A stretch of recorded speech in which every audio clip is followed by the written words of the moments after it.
sa sa immigration. So talagang excited ko naman. Pero sa biyaya ng Panginoon, at least nakarating dito sa inyo. At sa ministry po, nandun po ako sa Bohol, sa the biggest python captive in the world. Nandyan po ako sa sentro po sa town. At sa biyaya ng Panginoon na nagpatuloy ang gawain. 14 naligtas ako year 2006.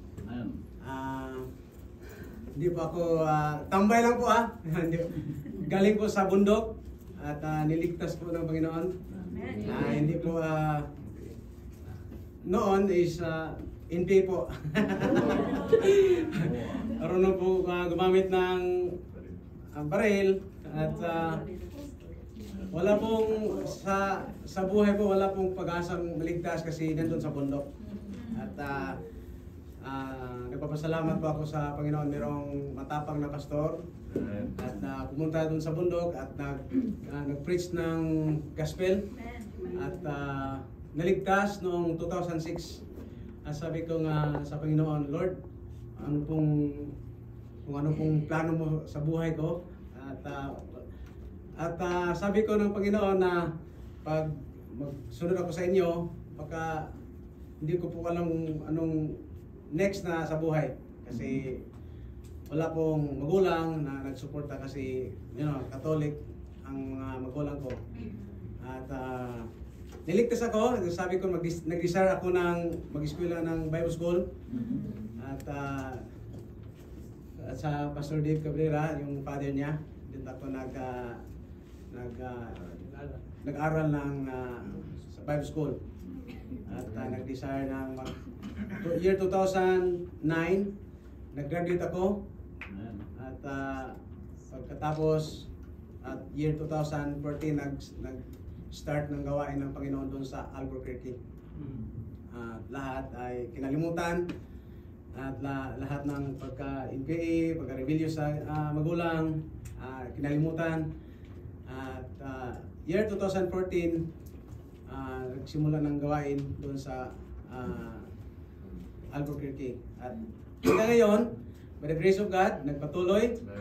At kung hindi, sabi ko nga, pag hindi ako niligtas ng Panginoon, wala ako sa gawain ng Panginoon, hindi ako makapunta dito sa Dandan. Dandan lang ako, nagtambay-tambay, nagsisigarilyo. At sabi yan, ang laki ng pabor, di ba? Laki ng pabor. Amen. Siguro, nandun ako sa Muntinlupa ngayon. Salamat, maraming salamat po. Malaking opportunity po sa nakapunta ko dito sa inyo. At maraming din salamat kay Pastor Anay, Sir. Nag-guide namin. Nagpapastor kami. Naligaw kami. Nakasakay na kami ng train. At nakalampas na kami. Sakay naman kami ng ulit. Pabalik naman kami. Kasi walang nag-guide sa akin. But salamat, meron. So, maraming salamat po, Pastor, at kay Ma'am. God bless. Amen. 8 years na tayo sa gawain ng Panginoon. Tapos, I was saved last 2011. Then doon ako sa church ni Pastor Nonoy, father ni Pastor Dave. Doon mayroon silang Bible Seminary. Tapos, na-send out ako 2015, kung hindi ako nagkamali. That was September, month of September. So, mayroon na tayong dalawang na-produce na young people na nagbigay ng kanilang buhay para sa Panginoon. Yung isa nasa Mabini, next town lang sa aking gawain. Then may extension outreach tayo. May outreach tayo doon sa Bukid, yung sa mountain area. Bundok. Sa bundok. So mayroon tayong na-train doon.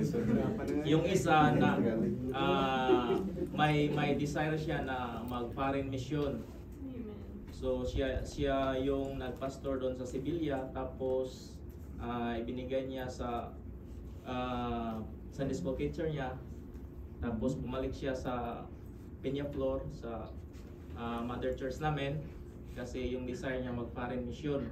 At saka mayroong kaming Bible student tayo na mag-graduate this coming next year. So siya po ang bibigyan ko sa outreach namin doon sa bundok.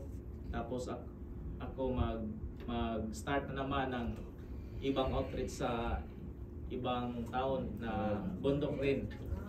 So hanggang ngayon, simula nang tayo ay niligtas ng Panginoon, hanggang ngayon tayo po ay patuloy na gumagawa ng gawain ng Panginoon.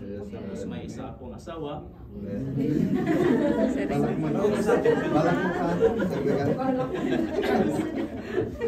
Doon sa Apple, naiwan kasi may work. Saka ipag-pray nyo na tayo po ay magpatuloy sa gawain kasi ang pagpapastor ay hindi yan basta-basta. Mahirap talaga pag hindi ka nagpastor na wala kang kasama. So kaya nagpray ako na sana Lord bigyan mo ako ng partner in life na makaintindi sa ministry. Kaya last December doon kami kinasal. So ipag-pray nyo tayo ay makapatuloy at yung people natin na na-produce natin, na-train natin mag-ibigay ang kanilang buhay sa ministry. Yan lang po.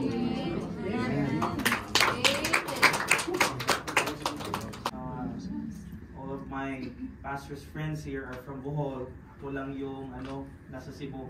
And I'm sorry that I'm going to speak English lang because it is one of my weakness to speak Tagalog. So I have to speak English lang. Okay? English. Basta Bisaya, okay guys. But anyways, I was born and raised in a Baptist family. My grandfather is our former pastor right now, is the pastor emeritus. I don't know if some of you know, but my grandfather is Pastor Tony Hangad, and he's been pastoring since 1984 in our church. And by the grace of God, last April the 14th, we celebrated our 40th church anniversary.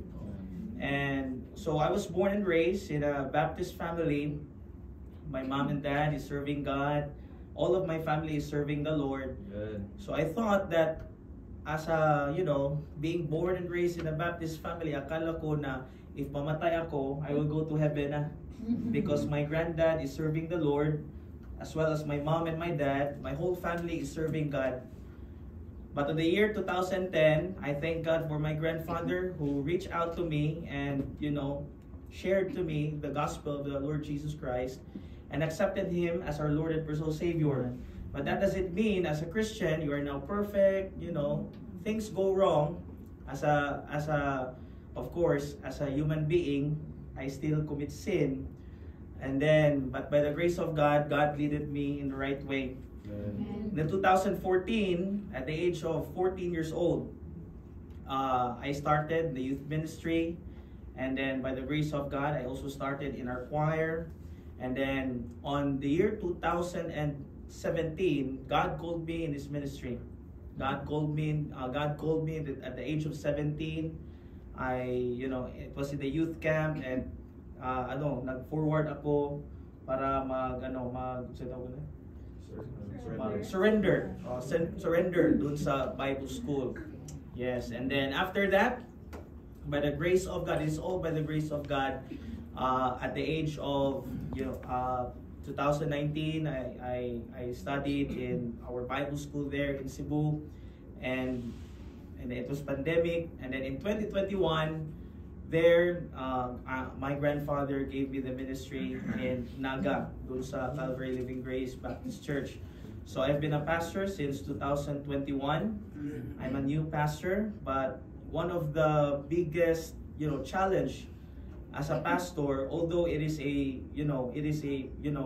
old church, but one of the biggest pressure or the biggest problem lang is transitioning, because one of our members there has been serving God since the day that the church has been started. So, you know, but by the grace of God, we still keep on continuing in his ministry.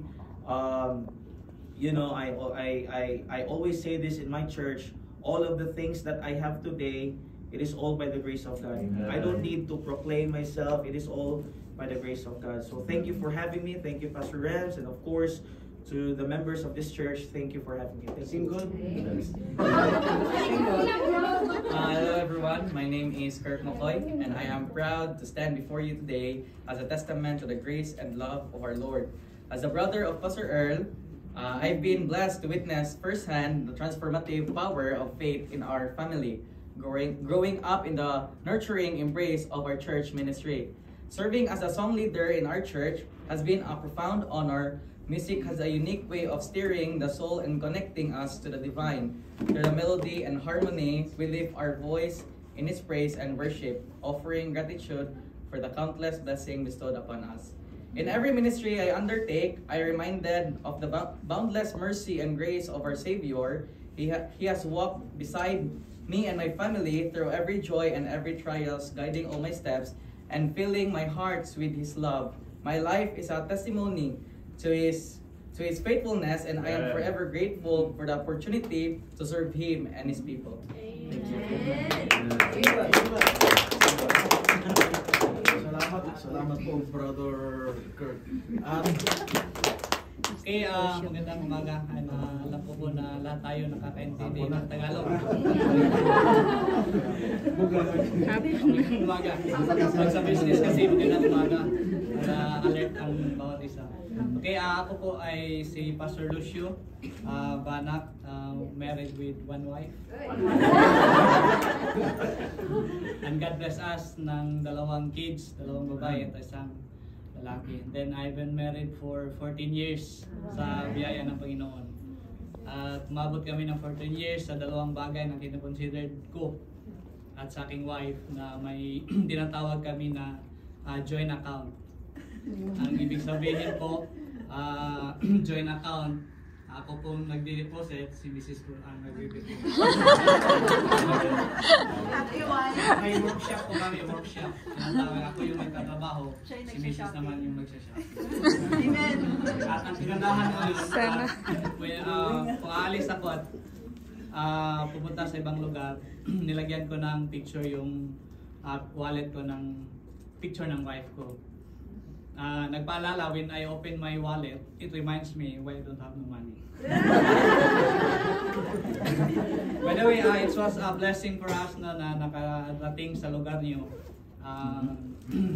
Napanood lang namin, napakinggan lang namin yung salitang Singapore. At minsan nakikita namin sa TV. But I praise the Lord sa biyaya ng Panginoon na nagpapastor kami. Sabi namin na kung hindi tayo nagpapastor, siguro hindi tayo nakaabot dito sa Singapore. To experience your place is very nice.